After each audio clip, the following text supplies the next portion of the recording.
Maoist party సంచలన నిర్ణయం తీసుకుంది. ఆయుధాలు వదిలి సాయుధ పోరాటానికి తాత్కాలిక విరమణ ప్రకటించాలని నిర్ణయించినట్టు తెలుస్తోంది. ఇక భారతదేశంలోని పీడిత ప్రజల సమస్యల పరిష్కారం కోసం ప్రజా పోరాటాల్లో పాల్గొంటామని పేర్కొంది. ఈ మేరకు పార్టీ అధికార ప్రతినిధి అభయ్ పేరుతో తాజాగా ఒక ప్రకటన రిలీజ్ చేసింది.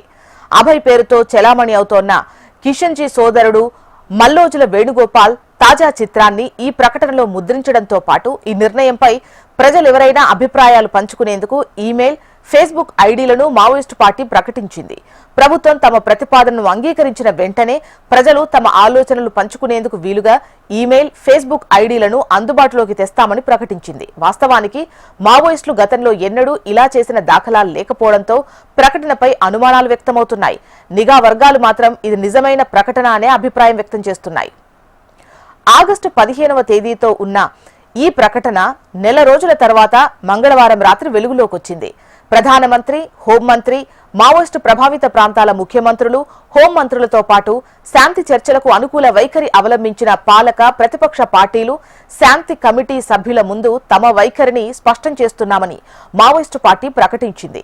ఏడాది మార్చి చివరి నుంచి తమ పార్టీ ప్రభుత్వంతో శాంతి చర్చలకు నిజాయితీగా ప్రయత్నిస్తోందని పేర్కొంది. మే 10న పార్టీ ప్రధాన కార్యదర్శి స్వయంగా పార్టీ కేంద్ర కమిటీ ప్రతినిధి అభయ్ పేరుతో ప్రకటన విడుదల చేశారు. పార్టీ ఆయుధాలను వదులుకుంటున్నట్లు ప్రస్తావించారు.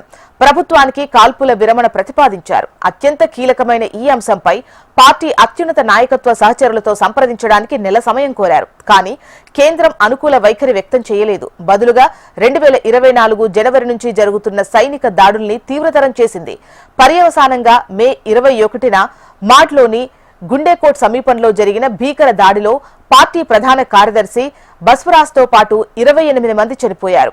బస్వరాజ్ ఆలోచనలకు అనుగుణంగా శాంతి చర్చలను ముందుకు తీసుకెళ్లాలని మేం ఈ నిర్ణయం తీసుకుని పత్రికా ప్రకటన రిలీజ్ చేశామంటున్నారు. ఇక దేశ ప్రధాని ఆయుధాలు విడిచిపెట్టి జనజీవన స్రవంతిలో చేరాలని నిరంతరం చేసిన అభ్యర్థనల దృష్ట్యా మేం ఆయుధాలు వదలాలని నిర్ణయించుకున్నామని తెలిపారు. ఈ అంశంపై కేంద్ర హోంమంత్రి ఆయన నియమించిన ప్రతినిధి బృందంతో చర్చలు జరపడానికి సిద్ధంగా ఉన్నట్లు స్పష్టం చేశారు. మారిన అభిప్రాయం గురించి పార్టీకి తెలియజేయాలని, ఇది తమ బాధ్యత అని చెప్పింది. ఇక పార్టీకి ఈ అంశాన్ని వివరించి శాంతి చర్చల్లో పాల్గొనే సహచరులతో ఒక ప్రతినిధి బృందాన్ని ఏర్పాటు చేస్తామని పేర్కొంది. దేశవ్యాప్తంగా వివిధ రాష్ట్రాల్లో పనిచేస్తున్న సహచరులతో, జైళ్లలో ఉన్న వారితో సంప్రదింపులకు నెల సమయం ఇవ్వాలని కోరింది.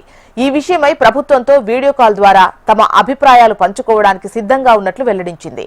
అందువల్ల నెల రోజుల పాటు కాల్పుల విరమణ ప్రకటించి గాలింపు చర్యలు నిలిపివేయడం ద్వారా శాంతి ప్రక్రియను ముందుకు తీసుకెళ్లడం అనేది అనుకూల వైఖరిపై ఆధారపడి ఉంటుందని అభయ్ వివరించింది.